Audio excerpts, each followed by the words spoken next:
ng mga motor ngayon nagsisilabasan sa market, hindi magkamayo ang mga rider kung alin ba talagang motor yung bibilhin nila. Lalong-lalo na kung ang pinagpipilian yung motor ay maganda pang araw-araw at pang long ride. Kaya naman napag-isipan ko na pagkumparahin ang dalawang motor na papasok sa panlasan nyo. Walang iba kundi si Honda ADV 160 at si Bristol ADX 160. Lahat ng sasabihin ko sa videong ito ay base lamang sa kanya-kanyang features na binibigay ng kanilang website. At syempre, may halo na din personal opinion ko. Kaya naman tara, samahan nyo akong pagkumparahin ang dalawang motor na to. Let's go!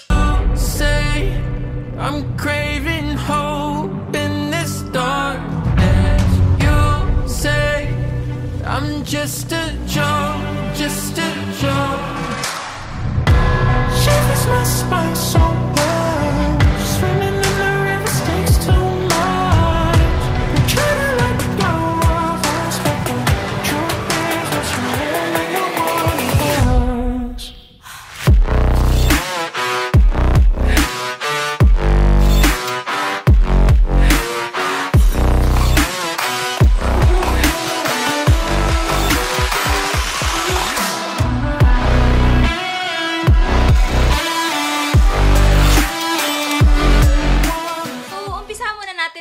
Sa itsura ng dalawang motor, tayo kasi mga rider, before tayo bibili ng isang motor na magagamit natin sa pang-araw-araw or pang-long ride, tinitingnan muna natin yung itsura niya. Si Honda ADV 160 at si Bristol ADX 160, talaga makikita mo talaga na medyo may pagkahalintulad yung forma nila, no? Pareho silang masculine, pareho silang pogi, at talagang pareho din silang napaka-eye-catchy sa mata, no? So, yung pinagkaiba nga lang ni Honda ADV 160 dito kay Bristol ADX 160, si Honda ADV 160 kasi is nakahiwala yung kanyang turn signal sa kanyang headlight, while itong si Bristol ADX 160 naka-full assembly na. So, para sa akin, naka-full assembly mas safe, no? Kasi kung halimbawa isisingit mo tong motor na to sa mga traffic, wala ka ng pangamba na baka may masabit yung kabilang motorista if ever maggitgitan kayo kasi nga naka-full assembly na siya. While itong kay Honda ADV 160, nakahiwalay, so may tendency pa na baka mabali yung headlight just in case may makasagi sa'yo. Pero depende pa rin naman yan guys kung alin yung pormahan ng motor yung gusto nyo. Dito ba kayo kay Bristol ADX 160 or dito ba kay Honda ADV 160. Pero para sa akin, mas gusto ko yung itsura ni Bristol ADX 160. Nakita ko na tong motor na to sa personal, yung dalawang motor, at na-review ko na din. So, for my personal opinion is mas bet ko yung kay Bristol ADX 160. Is pareho silang naka-LED, yung kanilang brake at saka yung kanilang turn signal light. And same lang din naman na nakahiwalay. Next, dito naman tayo sa kanilang engine specs. Honda ADV 160 ay powered by 157cc to be exact, 4-stroke, 4-valve, single overhead cam, liquid-cooled at ESP+. While itong si Bristol naman is powered by 155cc, liquid-cooled, single-cylinder, 4-stroke at 2 valves. Pagdating naman sa kanyang power, si Honda ADV 160, 11.8 kilowatts at 8,500 RPM and may max torque na 14.7 Nm at 6,500 RPM. While ito namang si Bristol ADX 160 is may lakas na 10 kilowatts at 8,500 RPM and max torque of 14 Nm at 5,500 RPM. So sa dalawa, makikita nyo naman na mas lamang si Honda ADV 160 pagdating sa kanyang engine specs, sa power at saka sa torque. At knowing na naka 4-valve si Honda ADV 160. Pagdating naman sa dashboard, pareho silang naka fully digital instrument panel. Kaya naman, para sa akin, tie sila. So, usapang tire size naman tayo. Si Bristol ADX 160 at si Honda ADV 160 ay may parehong tire size. Sa front is 110 by 80 by 14. At sa likod naman ay may tire size na 130 by 70 by 13. And same po silang naka-tubeless na. Dito naman tayo sa kanilang wheel type.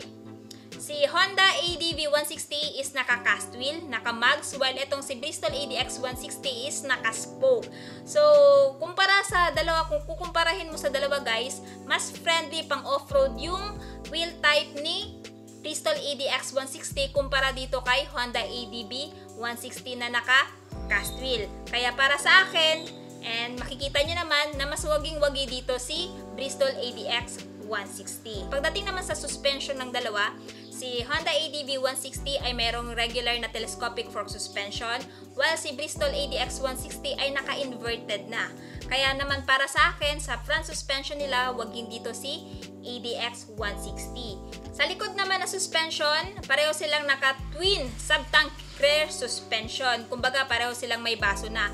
Kaso nga lang, itong si Honda ADV 160 ay may brand yung suspension niya, which is Showa, while kay Bristol ADX 160 ay walang brand. So, yung tamang tawag doon sa suspension ni ADX 160 sa likod is air shock absorber.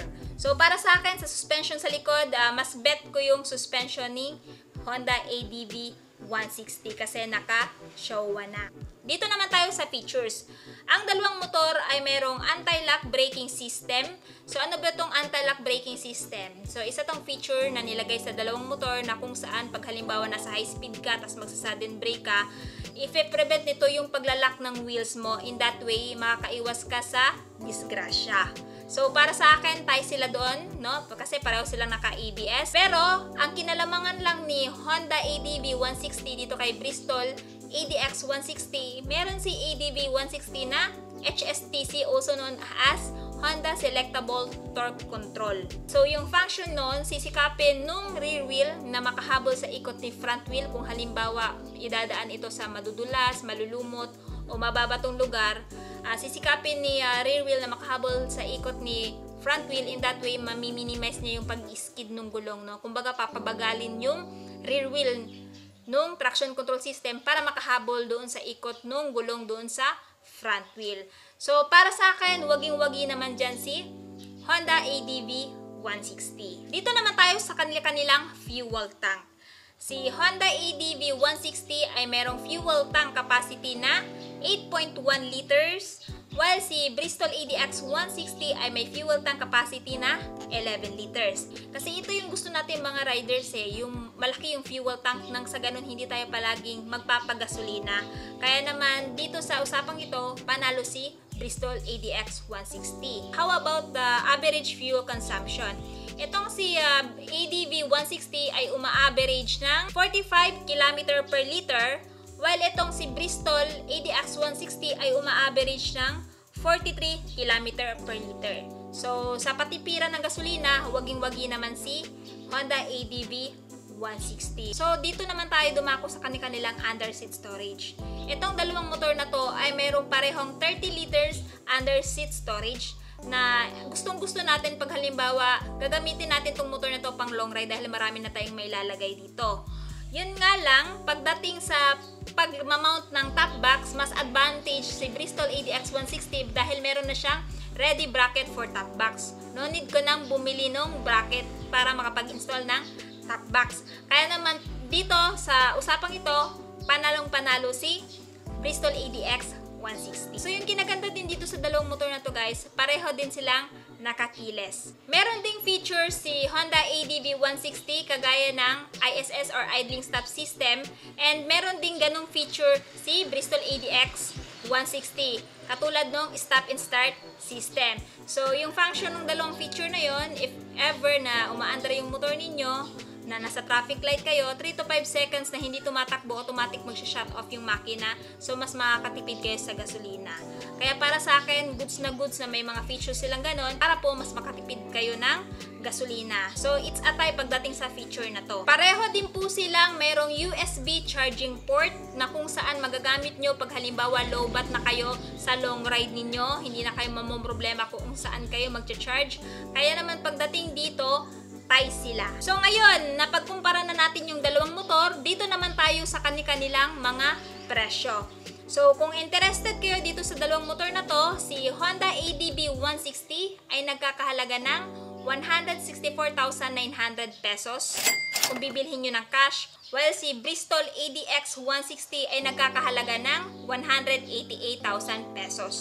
So mas mahal itong si Bristol ADX 160 kumpara dito kay ADV 160. Pero take note, no, naka-promo sila ngayong September.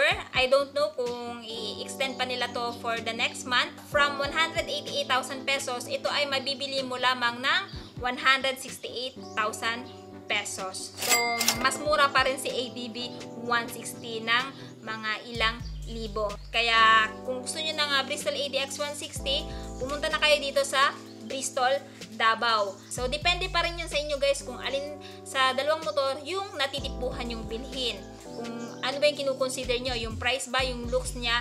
Since nalatag ko na sa inyo lahat, ayan, kayo na pong bahalang pumili kung alin ba sa dalawa yung gusto nyong bilhin.